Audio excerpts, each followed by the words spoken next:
આદિવાસી વિસ્તારના રાજકારણનું નામ લઈએ તો સૌથી પહેલા બે જ ચહેરા યાદ આવે, એક ચૈતર વસાવા અને બીજો મનસુખ વસાવા।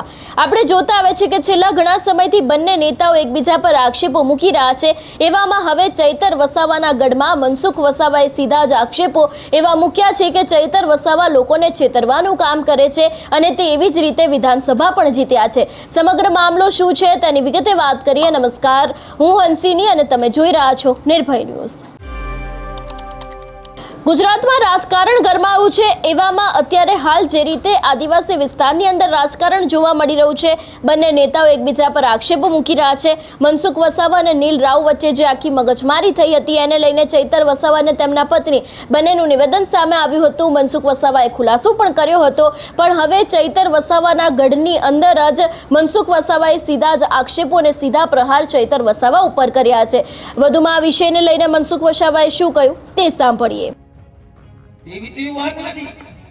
આ ભારતીય જનતા પાર્ટીના લોકો જ આ કામ કરી શકે।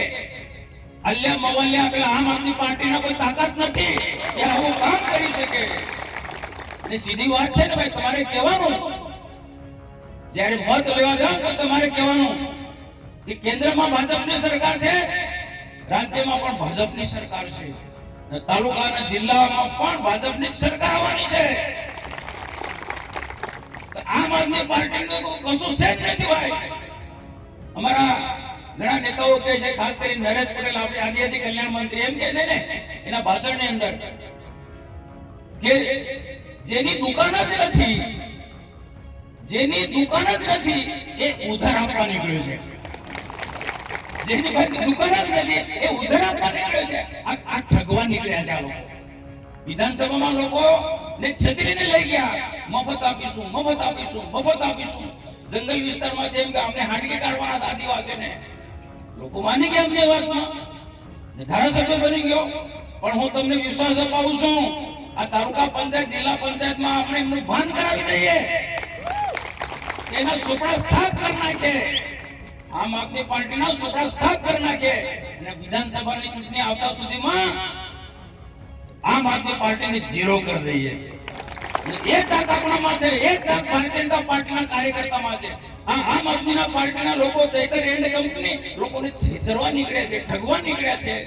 અહીંયા પેલો દેવો, પેલા કોણ દેવાને યાદ કરી, ભાજપનો દેવો નીકળ્યો, પણ પેલો આમ આદમી પાર્ટીનો દેવો ગયા વર્ષે ટીડીઓને એમ કે ફોન કરીને કે ટીડીઓ મારી પાસે આટલા કાર્યકર્તા છે, દિવાળી કરવા માટે મને આટલા પૈસા જોઈએ, ધમકી આપીને ટીડીઓનો એ રેકોર્ડિંગ અમારી પાસે છે।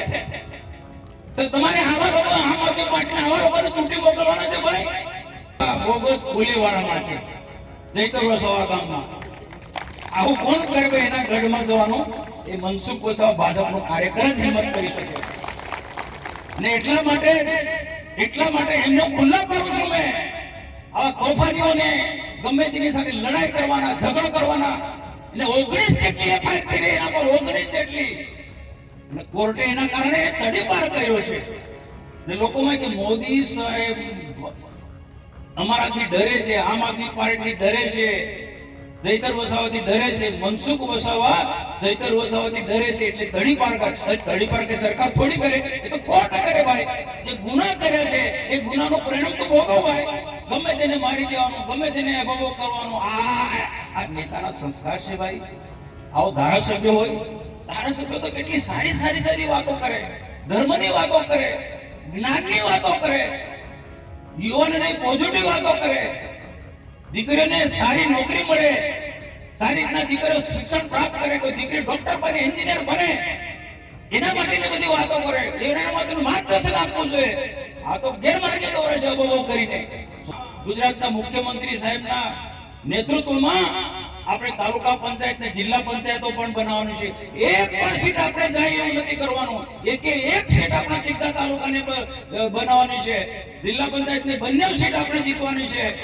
અને તમને વિશ્વાસથી કહું છું, તમને વિશ્વાસથી કહું છું, ડાયરીમાં લખી રાખજો, આ નર્મદા જિલ્લો ભારતીય જનતા પાર્ટીનો બનવાનો છે, જિલ્લા પંચાયત ભાજપની બને છે, અને આંકડા સાથે કહું 15 થી 20 સીટો ભાજપની આવવાની છે। 15 થી 20 સીટો ભાજપની આવવાની છે। અને આમાંથી ખોટું પડે તો મને કહેજો, મનસુખ મનસુખભાઈ જૂઠા છે એમ કહેતો. કારણ કે 1998 થી હું ચૂંટણી લડું છું. ચૂંટણીનો ગણિત મને ખબર છે. પ્રજાની વચ્ચે રાત દિવસો ફરું છું. ફોર્મ ભરવાના દિવસે પણ એ તીર્થમાં હતો, ફોર્મ ભરવાના દિવસે પણ ડેકેપડામાં હતો, ફોર્મ ભરવાના દિવસે પણ સાતપારાનો હું ને મોતીભાઈ હતા. પ્રજાનો જે માહોલ છે ભાજપ તરફી છે, એના પરથી મને ખબર છે કે જિલ્લા પંચાયતની 15 થી 20 સીટો આવવાની છે. બાકીની જે ઘટે જે સીટો છે એ કદાચ કોંગ્રેસ વાળા લઈ જાય. આમ આદમી પાર્ટી એક પણ સીટ નથી મળવાની, નથી રાખતો એમનેથી એક બી નથી મળવાની. આ સમગ્ર વિષયને લઈને તમારો શું અભિપ્રાય છે અમને કમેન્ટ કરીને ચોક્કસથી જણાવજો. તેની સાથે અમારી ચેનલ નિર્ભય ન્યૂઝને લાઇક, શેર અને સબસ્ક્રાઇબ કરવાનું ભૂલશો નહીં. નમસ્કાર.